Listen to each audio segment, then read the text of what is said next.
क्या हाल है आप सबका। मैं उम्मीद करता हूं कि यार आप सब खैरियत से होंगे। तो भाई साहब, सबसे पहले मेरा आप सब भाई दोस्तों से एक छोटा सा सवाल कि कल रात के टाइम आपको जब भी ये पता चला होगा कि भाई सालार वर्सेस डंकी होने वाला है, तो आपका रिएक्शन क्या था नीचे बताओ। मेरा रिएक्शन पता है गाइस क्या था? अगर सीरियस सच बताओ तो बिलीव मी, रात को ख्वाब में भी इन दोनों का क्लैश आ रहा था। ओ भाई साहब, मतलब कि अगर मैं ये बोलूं, हिस्ट्री में भाई साहब, चाहे हॉलीवुड ले लो, बॉलीवुड ले लो, इंडियन सिनेमा ले लो, जो मर्जी ले लो, हिस्ट्री में आज से पहले इतना बड़ा क्लैश नहीं हुआ।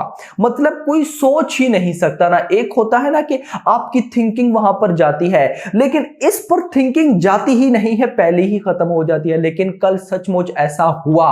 जो मजे की बात पता है क्या है? रात को गाइस जैसे ही इसकी न्यूज आई ना, डंकी वर्सेस सालार, मैंने फौरन वीडियो बनाई और उस वीडियो के अंदर मैंने आपको कंफर्मेशन भी थी कि भाई जितनी भी इंडिया के अंदर डिस्ट्रीब्यूटर्स हैं उन सबको मेल की गई है ओम्बले फिल्म्स की तरफ 22 दिसंबर की। ये मैं ऑफिशियल कंफर्मेशन आपको बता रहा हूं, मुझे भी बिलीव नहीं हो रहा। बताते बताते मैं भी सोच रहा हूं कि यार ऐसा पॉसिबल है, ये क्या हो रहा है लिटरली। लेकिन उसके बाद गाइस जितने भी बड़े बड़े ऑफिशियल क्रिटिक्स है, सब ने ऑफिशियली कंफर्म कर दिया, स्पेशली तारन अदारश, जिन्होंने खुद लास्ट टाइम इंटरव्यू में बोला था कि उनको ओम्बले फिल्म जो मेकर्स हैं उनकी तरफ से कॉल आई थी ये बताने के लिए कि फिल्म पोस्टपोन हो गई है। तो ऑफ कोर्स अगर रात को उन्होंने ये न्यूज दी है कि yes it's true, Shahrukh versus Prabhas यानी कि डंकी वर्सेस सालार होने जा रहा है ऑन दिस क्रिसमस। और उन्होंने ये भी बताया, सबसे पहले उन्होंने ये भी बताया कि भाई जो ऑफिशियल कंफर्मेशन है, मतलब रात के टाइम से ओम्बले फिल्म्स को लोग टैग कर रहे हैं कि बताओ क्या न्यूज है, सोए पड़े हो एटसेट्रा। तो गाइस तारन अदारश ने ये भी बताया कि 29 सितंबर यानी कि ये जो अभी फ्राइडे आने वाला है, आज ट्यूसडे है, वेडनेसडे, थर्सडे, फ्राइडे, इस फ्राइडे पे 29 सितंबर को भाई साहब इसकी यानी कि अगर तो क्लैश है यानी कि 22 दिसंबर ही रिलीज डेट है सालार की, तो उसकी ऑफिशियल अनाउंसमेंट की जाएगी। तो मतलब तारन अदारश ने भी बता दिया, लेकिन उसके बाद भी बिलीव नहीं हो रहा कि भाई ऐसा कैसे पॉसिबल है। तो गाइस इस पे हम कंप्लीटली डिस्कस करने वाले हैं कि क्या सचमुच पॉसिबिलिटी है डंकी वर्सेस सालार की, क्या सचमुच हमें क्लैश देखने को मिलेगा, और अगर तो सचमुच क्लैश हो जाता है तो इन दोनों मूवीज में से इन दोनों की बॉक्स ऑफिस कलेक्शन पे कितना इफेक्ट पड़ेगा, कौन सी फिल्म ऊपर जाएगी, कौन सी डाउन होगी, क्या कोई फ्लॉप भी होगी या दोनों हिट होगी। मैं आपको एक एक चीज बताने वाला हूं। और आपको पता है जब मैं चीज बताता हूं तो ऐसे ही नहीं बता, हम प्रॉपर गाइस देखेंगे कि क्या क्या पॉसिबिलिटीज आ सकती है। लेकिन उस सबसे पहले यार देखिए, यहां पर मैं एक चीज बताना चाहता हूं, मतलब कि मैं सैल्यूट करना चाहता हूं ओम्बले फिल्म्स को, लिटरली प्रभास को या सालार के मेकर्स को।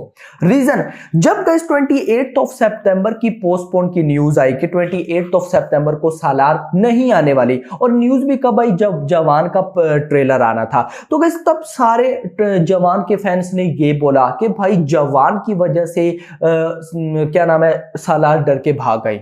लेकिन अगर हम देखें तो अभी 28 सितंबर आने वाली है ना, मैंने आपको क्या बोला था कि जो बड़ी फिल्म होती है, बड़ी फिल्म को बॉक्स ऑफिस कलेक्शन करने के लिए 2 वीक्स इनफ होते हैं।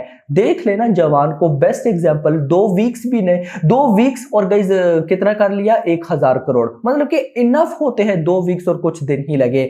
तो अभी अगर गाइस सालार आ भी जाती तो जवान की वजह से सालार पे कोई इफेक्ट ना पड़ता। लेकिन तब बहुत से लोगों ने बोला कि जवान की वजह से सालार डर के भाग गई। सुनाओ अब क्या, मतलब कि देखिए तब तो 3 वीक्स बाद आनी थी सालार, यानी कि जवान से 3 हफ्ते बाद आनी थी। और अब क्या है भाई साहब, जिस दिन डंकी है उस दिन सालार। तो यहां पे सबसे पहले सैल्यूट है सालार के मेकर्स को कि भाई उनके पास ऐसे गट्स हैं। मतलब खुद आप मुझे बताएं ना, क्या अभी इंडिया के अंदर कोई ऐसी फिल्म है जो ये अनाउंस कर सके कि हम डंकी के साथ क्लैश करेंगे? भाई कोई सोचेगा भी नहीं, सोच भी नहीं सकता। वहां पे गाइस सालार के मेकर्स बोलते हैं कि हम 22 दिसंबर को आ रहे हैं। नो डाउट ये पागलपंती है भाई, ये बहुत बड़ी पागलपंती है। लेकिन ऐसा बोलना भी कि भाई सालार 22 दिसंबर को आएगी, तो खुद सोचे कि उस फिल्म का कितना बड़ा लेवल है। यहीं से हम लोग ना आइडिया लगा सकते हैं कि इस फिल्म का कितना बड़ा लेवल है, भाई क्या पोटेंशियल लेके ये फिल्म आ रही है। पहले क्लैश हुआ, मतलब कि पहले ये पक्की ही न्यूज थी कि भाई दिवाली पे आएगी। यस, वो जो न्यूज हमें मिली थी ना कि भाई दिवाली पे टाइगर 3 के साथ क्लैश करेगी, जिसे बाद में र्यूमर कह के खत्म कर दिया गया, वो ऑफिशियल न्यूज थी। लेकिन वो खत्म क्यों हो गई, जरा मैं आपको वो भी बताता चलूं। सीन ये था, आपको पता भी है, जब सालार पोस्टपोन हुई थी तब ये सिर्फ न्यूज थी कि भाई सालार के पोस्ट प्रोडक्शन का काम होगा। अगर तो सिर्फ पोस्ट प्रोडक्शन का काम होता then sure shot guys Diwali पे ये फिल्म आती, सालार वर्सेस टाइगर 3 होता। लेकिन उसके बाद मेकर्स ने बोला कि यार हमें क्लाइमैक्स के कुछ सीन को रीशूट करना है, तो रीशूट करने के बाद इनको थोड़ा सा और टाइम चाहिए था, जिस वजह से अब ये डंकी के साथ क्लैश करा रहे हैं, यानी कि 22 ऑफ दिसंबर। मतलब कि इन लोगों ने देखा नहीं है कि चाहे सामने टाइगर 3 है या सामने डंकी है। अब जो बॉक्स ऑफिस कलेक्शन पे इफेक्ट है वो मैं आगे बताता हूं, लेकिन सबसे पहले ऐसे गट्स भी होना भाई कोई आम बात नहीं है। भाई आप तभी ऐसे गट्स रख सकते हो जब आपको अपनी प्रोडक्ट पे बिलीव हो, आपको 100% खुद पे कॉन्फिडेंस हो कि भाई साहब मैं जो बना रहा हूं ना वो अनबिलीवेबल सा है। और गाइस सालार नील यूनिवर्स का पार्ट है या नहीं, उस पे मैं ऑलरेडी आपको कंफर्मेशन दे चुका हूं कि ओवरसीज यूएसए के डिस्ट्रीब्यूटर्स ने खुद कंफर्म किया है कि भाई जो प्रशांत नील ने, उन्होंने खुद हमें बताया है कि भाई सालार जो है वो नील यूनिवर्स का पार्ट है। और अगर गलती से भाई साहब मैं अभी भी बोलूंगा रॉकी भाई का कैमियो हो जाता है तो एंड हो जाएगा उस टाइम। यस, लेकिन सारी बातें छोड़कर भाई साहब अब हम देखते हैं कि ये पॉसिबिलिटी है, अगर तो है तो क्या होने वाला है। तो सबसे पहले मैं बात करूंगा गाइस सालार की, मैं इसके बाद डंकी भी आप कंप्लीट आता हूं, मैं डंकी के बारे में भी आपको बताता हूं, लेकिन सबसे पहले मैं सालार की बात करता हूं। तो देखिए guys Salaar let's suppose 22 of December को आती है। सबसे पहले इसको बहुत बड़ा बेनिफिट होने वाला है। क्यों? क्योंकि भाई 22 ऑफ दिसंबर से लेकर हैप्पी न्यू ईयर यानी कि 1 जनवरी तक बीच में 8 से 9 दिन हैं। इन 8 से 9 दिन के अंदर क्रिसमस की छुट्टियां भी हैं, सैटरडे संडे भी है, हैप्पी न्यू ईयर भी है। मैं अगर ये बोलूं कि ये 8 के 8 दिन ही हॉलीडे है तो ये गलत नहीं होगा। मतलब ये इतनी परफेक्ट रिलीज डेट है कि हम लोग सोच भी नहीं सकते। तो यहां पर एक बात तो डन है कि भाई हिंदी बेल्ट को छोड़कर सालार जो इसकी ओरिजिनल लैंग्वेज तेलुगु है, तमिल है, मलयालम है एंड कन्नड़ा, उनमें फाड़ डालेगी। लिटरली का लिटरली फाड़ डालेगी। ऐसी बॉक्स ऑफिस कलेक्शन करेगी कि हमने सोचा भी नहीं होगा। यस, और अगर मैं बात करता हूं हिंदी की तो वो मैं अभी एक दफा डंकी की बात कर लूं तो उसके बाद हम हिंदी का इन दोनों का कंपैरिजन करते हैं। So guys Tamil, Telugu and Kannada, Malayalam, इन 4 की 4 लैंग्वेजेस से फाड़ू लेवल रिस्पॉन्स मिलेगा। यस, नाउ मूव करता हूं गाइज मैं डंकी पे। तो डंकी पे जाने से पहले मैं जरा आपको एक ना बड़ी कमाल की चीज बताता हूं। गाइज देखिए यहां पे आपको पता है, सबको पता है मैं शाहरुख खान का कितना बड़ा फैन हूं। यस, यहां पर मैं कोई ऐसा नहीं कह रहा कि भाई यहां पे मैं शाहरुख खान को डाउन कर रहा हूं या प्रभास को अप कर रहा हूं या प्रभास को अप कर रहा हूं, शाहरुख खान को डाउन नहीं। मैं एज अ न्यूट्रल पर्सन आपको बता रहा हूं कि भाई न्यूज क्या है। इन 2015 में शाहरुख खान की दिलवाले ने क्लैश किया था बाजीराव मस्तानी के साथ, दिलवाले गई। इन 2017 में शाहरुख खान की फिल्म राइस ने क्लैश किया था काबिल के साथ, राइस गई। इसके बाद 2018 में शाहरुख खान की फिल्म जीरो ने क्लैश किया था केजीएफ के साथ, मंथ भी दिसंबर का ही था रिलीज, जीरो गई। मतलब आज से पहले शाहरुख ने जितनी बार गाइस क्लैश किया है तो तब क्लैश बिल्कुल भी सूट नहीं हो पाया और शाहरुख खान डेड हो गए। लेकिन इसकी बार सिनेरियो चेंज है। मतलब ये मैं आपको जो अभी बताया है ना, ये कल रात से सोशल मीडिया पे बहुत वायरल हो रहा है कि भाई साहब शाहरुख खान को क्लैशेस सूट नहीं करते। तो उनको जस्ट मैं इतना बता जाता हूं कि तब रईस थी, दिलवाले थी, भाई साहब और कौन सी थी, जीरो थी। कौन थे उनके डायरेक्टर? मैं बिलीव के साथ कहता हूं बहुत से लोगों को उनके डायरेक्टर्स के नाम भी नहीं पता होंगे। और सबसे बड़ा सवाल, तब जब वो फिल्म आई थी तब शाहरुख खान का क्या लेवल था एंड नाउ शाहरुख खान का क्या लेवल है। मैंने आपको लास्ट शाहरुख खान की किसी वीडियो में बोला था कि शाहरुख खान के पास अगर परफेक्ट स्क्रिप्ट है, परफेक्ट स्क्रिप्ट आज के टाइम, तो 2 रिकॉर्ड्स पक्के हैं, जिनमें से एक है 500 crore Hindi collection and 1000 crore gross collection. भाई किसी का बाप भी नहीं रोक सकता, किसी का बाप भी। सुनाओ इस बार जो क्लैश है वो डिफरेंट है, यानी कि डंकी है। डंकी के अंदर वो एक्टर है जिसने एक साल में 2 मूवीज दी, दोनों के अंदर 500 करोड़ की हिंदी नेट की है एंड दोनों के अंदर 1000 करोड़ किया है। इस बार वो एक्टर है और इस बार वो डायरेक्टर है जिसको अगर मैं गाइस क्लासिक मूवी का पूरी की पूरी दुनिया का भी नंबर 1 डायरेक्टर बोलूं तो ये गलत नहीं होगा, यानी कि राजकुमार हिरानी, बाप ऑफ गाइस क्लासिक डायरेक्टर्स। तो बाप of course Rajkumar Hirani and Shahrukh मिल जाए तो ये क्या बना सकते हैं भाई, सोच भी नहीं सकते। लेकिन इस बार जो सामने भी फिल्म है वो भी छोटी मोटी नहीं है। पहले सामने फिल्म थी केजीएफ, हमें नहीं पता था कैसी होगी। फिर सामने थी काबिल, बहुत कमाल फिल्म थी। फिर उसके बाद गाइस सामने थी और कौन सी थी गाइस, बाजीराव मस्तानी। लेकिन मैं अगर बोलूं केजीएफ, बाजीराव मस्तानी या फिर गाइस उसके बाद कौन सी थी, नाम भूल गया, काबिल, ये तीनों कुछ भी नहीं थी। रीजन सालार है। सालार का क्या पोटेंशियल है वो मुझे बताने की जरूरत नहीं है भाई साहब। और गलती से अगर सालार नील यूनिवर्स का पार्ट निकल आया, रॉकी भाई हुए और ऊपर से प्रशांत नील की फिल्म है, जस्ट इमेजिन कि केजीएफ चैप्टर 2 का बजट था 100 करोड़ रुपए। 100 करोड़ रुपए में उस फिल्म बंदे ने हमें क्या लाकर दे दिया। और अभी गाइस सालार का बजट तो प्रभास की फीस निकाल कर ही 250-300 करोड़ है। प्रभास की 150 करोड़ की फीस निकाल कर ही 250-300 करोड़ का बजट है।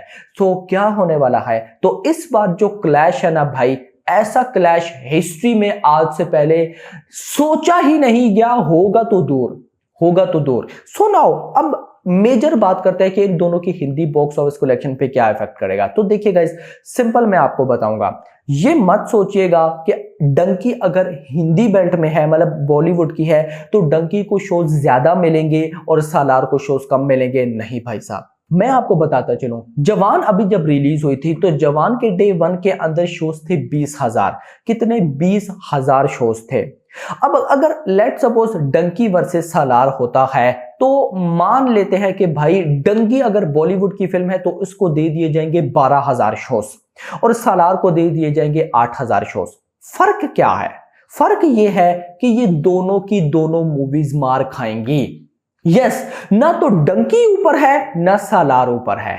यस, दोनों की दोनों मूवीज बुरी तरह से मार खाएंगी। जहां पे डंकी ने डे 1 में लेट सपोज 50 करोड़ की हिंदी से ओपनिंग लेनी है, वहीं पे वो गाइज लेगी 40 करोड़ की ओपनिंग। वहीं पे दूसरी तरफ सालार जिसने ओवरऑल सोलो रिलीज में डे 1 में लेट सपोज 40 करोड़ की ओपनिंग लेनी है, ओवरऑल बात करूं, वो लेगी 30 करोड़ की ओपनिंग, नथिंग एल्स। अगर मैं ये बोलूं कि सालार ज्यादा करेगी या डंकी ज्यादा करेगी तो नहीं भाई साहब, दोनों फिल्म्स में पोटेंशियल है, दोनों फिल्म्स बड़ी हैं, दोनों फिल्म्स 1-1 हजार करोड़ की बॉक्स ऑफिस कलेक्शन कर सकते हैं, दोनों फिल्म्स 2-2 हजार की बॉक्स ऑफिस कलेक्शन कर सकती है, दोनों फिल्म्स 500 करोड़ की हिंदी कलेक्शन कर सकती हैं। तो ऑफ कोर्स इन दोनों का नुकसान होगा, किसी एक फिल्म का नुकसान नहीं होने वाला। यहां पर अगर मैं ये बोलूं लिटरली कि डंकी का थोड़ा सा ज्यादा नुकसान होगा तो उसमें भी गलत नहीं हूं मैं। रीजन पता है क्या है गाइस? डंकी का नुकसान तो मैं नहीं वैसे बोल सकता। रीजन ये है कि डंकी ऑफ कोर्स हिंदी में आएगी, तमिल तेलुगु में आएगी, लेकिन ऑफ कोर्स अगर सालार आती है तो तेलुगु में तो डंकी रिलीज मतलब चलेगी ही नहीं, इसमें मुझे कोई डाउट नहीं है। यस, तो डंकी का नुकसान इस वजह से कि डंकी की डे 1 की जो कलेक्शन होगी सालार की डे 1 की कलेक्शन उससे ज्यादा होगी इंडिया के अंदर। ओवरसीज में अभी मैं नहीं गया, ओवरसीज में जाता हूं। मतलब इंडिया के अंदर से अगर मैं बात करूं तो हिंदी से जवान डंकी कमाएगी let suppose 40 crore if clash होता है, और तमिल तेलुगु से 10 करोड़ मान लेते हैं, 50 करोड़ हो जाएगा। तो गाइस अगर मैं बात करता हूं सालार की, सालार अकेला तेलुगु से 50 करोड़ कमाएगा अकेला। हिंदी से अगर यार 30 करोड़ को छोड़ो 20 करोड़ कमा लेता है तो 70 करोड़, तमिल से भी 20 करोड़ आता है तो 90 करोड़, कन्नड़ा एंड मलयालम से 10 करोड़ आता है तो 100 करोड़। मतलब सालार को बहुत बड़ा बेनिफिट है, किस चीज का? साउथ का। लेकिन यहां पे अगर मैं बात करता हूं ओवरसीज की, देखिए आप सबको पता है सालार की एडवांस बुकिंग कैसी चल रही थी ओवरसीज में, तबाही ये हो गया वो हो गया, सब पता है, उस पर बात नहीं करते। लेकिन यहां पर मैं एक चीज जरूर बोलूंगा कि भले ही सालार की ओवरसीज में जितनी भी बुकिंग हो जाए, जितनी भी एडवांस बुकिंग हो जाए, लेकिन वो डंकी का कभी भी मुकाबला नहीं कर सकती। नोट दैट, आज ये मेरी बात आप लिख लें भाई साहब, जितनी भी ओवरसीज ऑडियंस है ना उसको एक्शन से ज्यादा क्लासिक फिल्में देखना पसंद होता है। और गलती से अगर डंकी चाइना में डायरेक्ट 22 दिसंबर को रिलीज हो गई, फिर तो गाइस क्या होगा आप लोग सोच भी नहीं सकते। फिर तो सालार चाहे भाई साहब साउथ में 2 बार भी रिलीज हो जाए तब भी वो नहीं कर सकती, क्योंकि डंकी के 99.99 चांसेस है कि वो चाइना में रिलीज होगी। चाइना में रिलीज डेट क्या मिलती है वो डजंट मैटर, अभी साइड पे रखे उसको। यस, तो ओवरसीज में शाहरुख खान बाप है सबका, इसमें मुझे कोई डाउट नहीं है। और मुझे लगता है कि शाहरुख खान की डंकी भाई साहब सालार को ओवरसीज में हिलने नहीं देगी। सो एट द एंड क्या होना चाहिए, एट द एंड क्या है, दोनों मूवीज का भाई साहब नुकसान है। डंकी ने जहां पे विदाउट क्लैश डे 1 में 100 करोड़ करना है, एक बात करना हूं, वहीं पे अगर क्लैश होता है तो डंकी करेगी 70 करोड़ रुपए।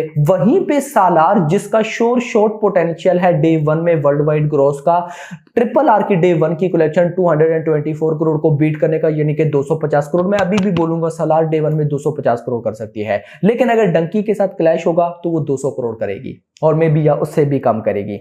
सो ये कुछ सिनेरियोज हैं जिनको देखना इंपॉर्टेंट होगा। बाकी गाइस मुझे पर्सनली बताऊं तो लगता नहीं है कि ये क्लैश होगा। देखिए पर्सनली अगर मैं अपना बताऊं ना, तो मुझे लगता है कि जो सालार के मेकर्स है ना, उन्होंने माइंड में ये सोचकर ये रिलीज डेट रखी है क्लैश कराया डंकी के साथ कि डंकी का तो अभी तक ऑफिशियल अनाउंसमेंट ही नहीं हुई, और ओवरऑल देखो भी तो डंकी की ऑफिशियल रिलीज डेट अभी नहीं आई। नो डाउट शाहरुख ने अभी लास्ट इंटरव्यू में बोल दिया कि हम डंकी क्रिसमस पे लेकर आ रहे हैं, और भी बहुत सी न्यूज है, लेकिन फिर भी आपको पता है ना, एक प्रॉपर पोस्टर, एक प्रॉपर रिलीज डेट वो अभी तक नहीं है। मे बी अभी गई 2 नवंबर तक आ जाएगी, यानी कि शाहरुख खान की बर्थडे पे, लेकिन मे बी सालार के मेकर्स ने ये माइंड में रखा हो कि डंकी पोस्टपोन हो जाए। सो लेट्स सी, देखते हैं। और इतना मैं जरूर बोलूंगा कि शाहरुख खान जिस तरह से चल रहे हैं ना, मुझे नहीं लगता कि वो डंकी को पोस्टपोन होने देंगे, क्योंकि डंकी डन है भाई, डंकी ऑलरेडी तैयार पड़ी है। So hope for the best. बहुत बड़ी तबाही होने वाली है अगर ये क्लैश हुआ, मजा आएगा। है तो मजा तो नहीं आएगा, दोनों मूवीज का नुकसान है। Hope for the best, let's see, देखते हैं क्या होता है। तो खैर दोस्तों, आप लोग मुझे बताएं आपके अकॉर्डिंग डंकी वर्सेस सालार अगर हुआ तो कौन सी फिल्म नंबर 1 पे जाएगी? मेरे नजदीक कोई फिल्म नंबर 1 पे नहीं जाएगी। दोनों फिल्म्स की जो कलेक्शन बनती हैं उतनी करेंगी, लेकिन नुकसान बहुत ज्यादा होगा। वो जो हम कहते हैं ना कि यार ये रिकॉर्ड नहीं क्रिएट हो सका, वो रिकॉर्ड नहीं बनेंगे।